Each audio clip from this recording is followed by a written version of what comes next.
The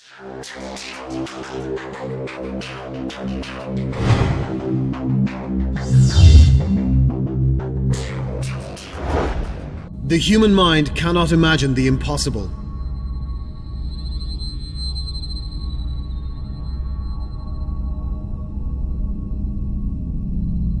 Today we are witnesses to and participants in what is not only the beginning of a new historical epoch, but also of a new critical stage of human development. This is unprecedented, at least since the beginning of the so-called civilized period of human history.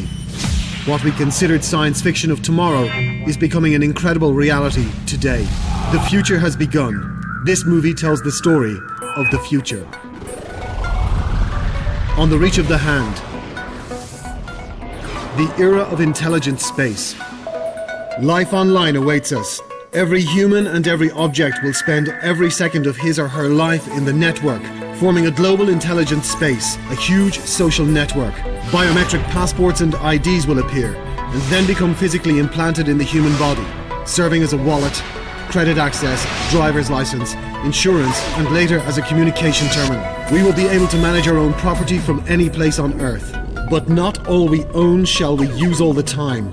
The common perception of private property as something that we can physically possess will be replaced by systems of temporary, partial, or common property. To which system you belong will be as important as which corporation provides you with life support services. A corporation will care for your safety, monitor and maintain your health, the quality of food you buy, entertainment you enjoy, your education and employment will happen within this corporation should you lack the means to pay for being part of the system. The coming world is too complicated to preserve privacy and anonymity, and at the same time it is simple enough to make it possible for everyone to watch and survey everyone else. We will cross a threshold where we will all become willing participants in the reality show and will pay for the possibility to be offline. All paperwork will disappear and all social services will be outsourced to lifestyle corporations and be managed online. A bureaucracy in its present form will practically disappear too. State and government functions will be limited to control, lawmaking and law execution. Lawmaking and execution decisions will be first put online for people to vote on, opening the epoch of direct democracy. The traditional mass media will completely disappear. It will be replaced by choice of content systems which will become the new mass media. In fact, every individual will become a sort of mass media, him or herself. Cheap means of production, the omnipresent online and the possibility for anyone to directly broadcast themselves from any geographic location in real time. A huge network of non-professional correspondents. All of that will drastically change the way in which news is made. Soon the surfaces surrounding us will be transformed into a kind of publicity matrix. Using full knowledge of you, of your desires, tastes, hobbies, your way of life. Those matrices will offer you goods and services on the basis of this knowledge. It is also possible that you will be able to choose your goods and services only within the range proposed by your own lifestyle corporation. Producers of mobile phones and operating systems, postal services and social networks already know practically everything about everyone. Long-dead movie stars will be resurrected. Marilyn Monroe and Marlon Brando will again grace blockbusters on our screens. We'll listen to new songs by Elvis Presley and Michael Jackson. Real actors will be substituted more and more by virtuals. We ourselves will be able to participate in the creation of original films and games, ordering producers to implement our own scenarios, events and endings. Movies and computer games will merge to become one entity. Cinemas as we know them today will gradually become as rare as theatres did before finally disappearing. The emergence of new kinds of sport, as global as football, is inevitable and everyone will be able to participate in those games. A cyber Olympic Games will take place alongside the traditional games, becoming globally popular over time. New technologies will allow us to receive video information in new ways. Image and sound quality will grow exponentially. A radical increase in data transfer speed and storage space will change our way of life. We shall be educated at home. Our whole life will be recorded. We shall have business meetings while staying in our beds. Our insurance companies will control our blood sugar levels. We shall attend birthdays of our friends while not leaving our living room chairs. A new stage in the life of humankind will start. An all-encompassing virtual reality. The world behind the looking glass. A new world. We often see it in movies. It is partially present already in our everyday life, but the moment when people will be able to fully submerge themselves into virtual reality is still to come. God will not rule and give orders. God will be a person who writes software code, determining algorithms of development, creating the environment. In fact, programmers are the gods of a new world. It is they who will create for us the endless succession of infinite virtual universes in which we can become what we want to be, live where we want to live, and do what we want to do without any limitations and restrictions. Just pay and live. Very soon the virtual surface of an average-sized town will fit in a shoebox or be stored in millions of computers. For example, while renting a small 3-square-meter room in a ghetto, you will be able to live in a beautiful castle on the seashore because a virtual reality will be significantly cheaper than a real thing. You may be crippled and confined to bed, but still be a multiple world mountain running champion. You can be ugly and weak, but beautiful and strong, because the thing you call a body is only a physical shell for your mind, and your physical location will not be important. You can live in one place, but work, study and receive medical treatment in different continents. By and large, a future world is a world without geography, borders and nationalities. Instead, it is the world of countless groups and communities. The creation of new virtual worlds and emigration to those worlds will be one of the branches of man's evolution. More exactly, an involution, when tourism turns in upon itself. But let us come back to reality. All the above mentioned has yet to be constructed and serviced, and before arriving there we will have to overcome catastrophes, wars and epidemics. Unfortunately, the world which surrounds us today will be with us for some time before moving away and clearing a space for our happiness in a virtual nirvana. Let's briefly look through some sectors. Energy. An enormous amount of energy will be necessary for all those technical marvels that will surround us. In the foreseeable future, hydrocarbons will be the main energy source, but gradually it will be replaced with renewable sources such as sunlight, wind, tides. More and more often waste materials will be used. But in the future, the main source of energy will come from safe, clean, unlimited energy of nuclear fusion. For the moment, controlled nuclear fusion is the only known process that can give to humankind enough energy to explore the solar system. But it is very important to diminish the expenses. That's why promoting energy saving and the rational use of energy sources, increasing energy effectiveness, will become one of the main ideologies of the future. Food. In the foreseeable future, the world will still be largely dependent on food. The rapidly growing demand for food as the result of population growth will be met with the mass production of genetically modified products, but those in their turn will be replaced with the synthetic food. The advancements in biochemistry will permit creation of printers, which will print products. In order to get an apple or a meatloaf, it will not be necessary to plant a tree or to raise beef cattle. It will be sufficient to fill in a special device with the organic raw materials, press a button and wait till it's ready. In 50 years, the human body will not need food in the present day sense, but rather it will need energy, which it will receive directly in one or another form through the existing communication networks. War. The war of the future is a permanent war. It goes on forever as an element of a global competition. This is a remote war of machines, information technologies and software codes. The greatest warriors in this war are present-day gamers and programmers. Unmanned micro and macro devices will perform key military tasks absolutely imperceptibly.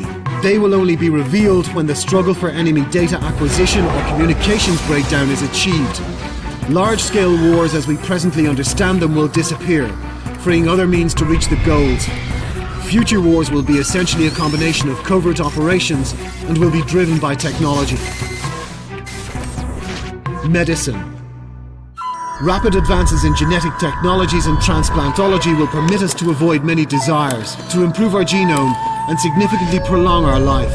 Powerful communication networks will permit remote monitoring of our health conditions. Online diagnostics, consulting and medical checks will become a common practice, and new robotic technologies will make a remote surgery possible.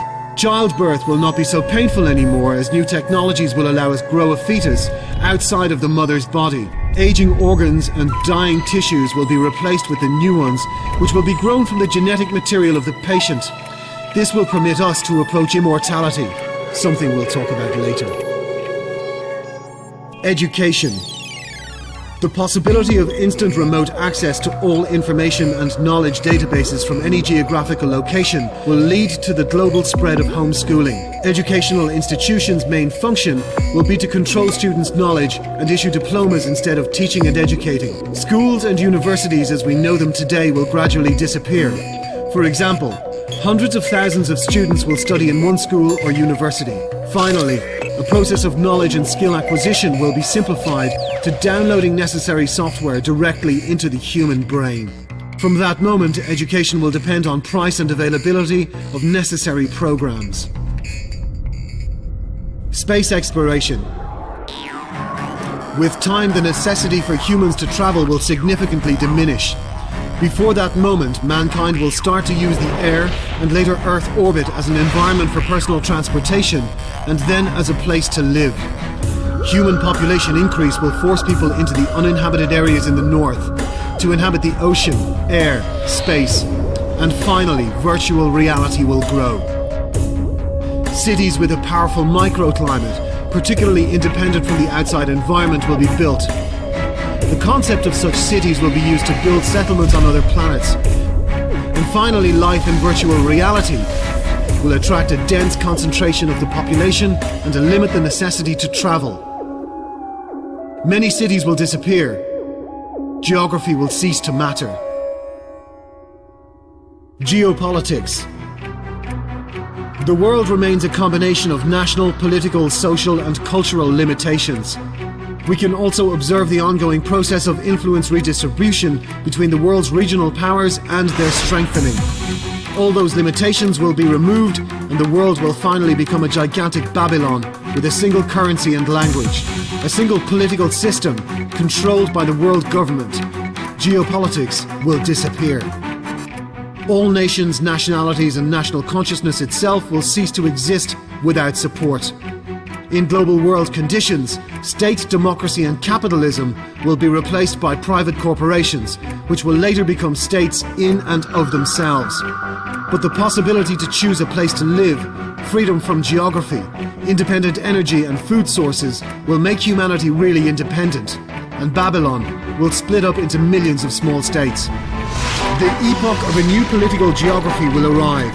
Empires will be created and fragment afterwards into smaller entities, then reappear and again split up. The pulsation of history. Under such conditions, only those states which sacrifice part of their citizens' economic and political freedoms, preserve their loyalty, and live through the destruction of a new Babylon will remain independent, preserving in this way their people and identity. Employment. Robots will become our ears, our eyes, our hands, our slaves, and possibly our bane.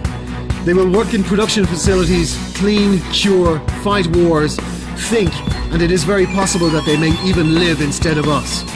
First, all physical work and then most of the intellectual work will be done by robots. This will completely change our life. An epoch of new cultural enlightenment will arrive, but together with it will come new dangers and challenges. What will happen when a fast, strong and defiant, unusually intelligent organism with a network consciousness will attain a real consciousness and the ability to reflect upon itself? Above the horizon, he has defeated death by his own death. A human life has neither sense nor purpose. Where are we flying to? Where are we? When? Are we in a remote corner or are we in the center of the incredible time-space continuum which gives us life and death? We do not know who created this illumination, nor when or why. We do not know, but we are absolutely confident we can know ourselves and the world around us, all the time discovering something new and through this justifying our existence. Our bodies are weak. They quickly decompose, they are fragile. They need a favorable environment, not natural to most of the universe. Our mind is much stronger than our body, but it also has its limits.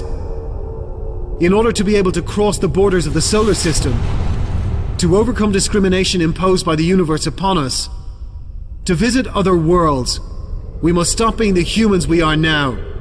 We must become stronger, more intelligent, and live much longer. We must defeat death. The paradox is, by approaching immortality, we are killing the human species. In the 21st century, we are going to make another step on the way to our evolution. The first independent step. After that, a new history awaits us.